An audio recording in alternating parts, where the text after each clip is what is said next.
जय श्री हरि। हेलो दोस्तों, आपका स्वागत है हमारे चैनल भक्ति कथा संग्रह में। आज हम आपके सामने प्रस्तुत करने जा रहे हैं देवशयनी एकादशी व्रत कथा, जो इस प्रकार है। धर्मराज युधिष्ठिर ने कहा, हे केशव, आषाढ़ शुक्ल एकादशी का क्या नाम है? इस व्रत के करने की विधि क्या है और किस देवता का पूजन किया जाता है? श्री कृष्ण कहने लगे कि हे युधिष्ठिर, जिस कथा को ब्रह्मा जी ने नारद जी से कहा था वही मैं तुमसे कहता हूँ। एक समय नारद जी ने ब्रह्मा जी से यही प्रश्न किया था। तब ब्रह्मा जी ने उत्तर दिया कि हे नारद, तुमने कलियुगी जीवों के उद्धार के लिए बहुत उत्तम प्रश्न किया है, क्योंकि देवशयनी एकादशी का व्रत सब व्रतों में उत्तम है। इस व्रत से समस्त पाप नष्ट हो जाते हैं और जो मनुष्य इस व्रत को नहीं करते वे नरक को जाते हैं। इस व्रत के करने से भगवान विष्णु प्रसन्न होते हैं। इस एकादशी का नाम पद्मा भी है। अब मैं तुमसे एक पौराणिक कथा कहता हूँ, तुम मन लगाकर सुनो। सूर्यवंश में मानधाता नाम का एक चक्रवर्ती राजा हुआ करता था, जो सत्यवादी और महान प्रतापी था। वह अपनी प्रजा का पुत्र की भांति पालन किया करता था। उसकी सारी प्रजा धन धान्य से भरपूर और सुखी थी। उसके राज्य में कभी अकाल नहीं पड़ता था। एक समय उस राजा के राज्य में 3 वर्ष तक वर्षा नहीं हुई और अकाल पड़ गया। प्रजा अन्न की कमी के कारण अत्यंत दुखी हो गई। अन्न के न होने से राज्य में यज्ञादि भी बंद हो गए। एक दिन प्रजा राजा के पास जाकर कहने लगी, हे राजा, सारी प्रजा त्राही त्राही पुकार रही है, क्योंकि समस्त विश्व की सृष्टि का कारण वर्षा है। वर्षा के अभाव से अकाल पड़ गया है और अकाल से प्रजा मर रही है। इसलिए हे राजन, कोई ऐसा उपाय बताइए जिससे प्रजा का कष्ट दूर हो जाए। राजा मानधाता कहने लगे कि आप लोग ठीक कह रहे हैं। वर्षा से ही अन्न उत्पन्न होता है और आप लोग वर्षा न होने से अत्यंत दुखी हो गए हैं। मैं आप लोगों के दुखों को समझता हूँ। ऐसा कहकर राजा कुछ सेना साथ लेकर वन की तरफ चल दिए।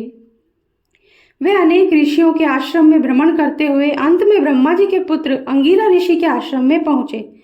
वहां राजा ने घोड़े से उतरकर अंगिरा ऋषि को प्रणाम किया। मुनि ने राजा को आशीर्वाद देकर कुलक्षेम के पश्चात उनसे आश्रम में आने का कारण पूछा। राजा ने हाथ जोड़कर विनीत भाव से कहा कि हे भगवान, सब प्रकार से धर्म पालन करने पर भी मेरे राज्य में अकाल पड़ गया है। इससे प्रजा अत्यंत दुखी है। राजा के पापों के प्रभाव से ही प्रजा को कष्ट होता है, ऐसा शास्त्रों में कहा है। जब मैं धर्मानुसार राज्य करता हूँ तो मेरे राज्य में अकाल कैसे पड़ गया, इसके कारण का पता मुझको अभी तक नहीं चल सका है। अब मैं आपके पास इसी संदेह को निवृत्त कराने के लिए आया हूँ। कृपा करके मेरे इस संदेह को दूर कीजिए, साथ ही प्रजा के कष्ट को दूर करने का कोई उपाय बताइए। इतनी बात सुनकर ऋषि कहने लगे कि हे राजन, यह सतयुग सब युगों में उत्तम है। तुम धर्म को चारों चरण सम्मिलित हैं, अर्थात इस युग में धर्म की सबसे अधिक उन्नति है। लोग ब्रह्म की उपासना करते हैं और केवल ब्राह्मणों को ही वेद पढ़ने का अधिकार है। ब्राह्मण ही तपस्या करने का अधिकार रख सकते हैं, परंतु आपके राज्य में एक शूद्र तपस्या कर रहा है। इसी दोष के कारण आपके राज्य में वर्षा नहीं हो रही है। इसीलिए यदि आप प्रजा का भला चाहते हो तो उस शूद्र का वध कर दो। इस पर राजा कहने लगा, महाराज, मैं उस निरपराध तपस्या करने वाले शूद्र को किस तरह मार सकता हूँ? आप इस दोष से छूटने का कोई दूसरा उपाय बताइए। तब ऋषि कहने लगे कि राजन, यदि तुम अन्य उपाय जानना चाहते हो तो सुनो।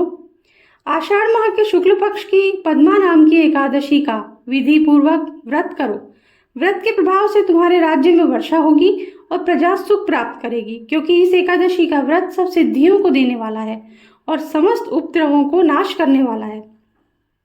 इस एकादशी का व्रत तुम प्रजा, सेवक और मंत्रियों सहित करो।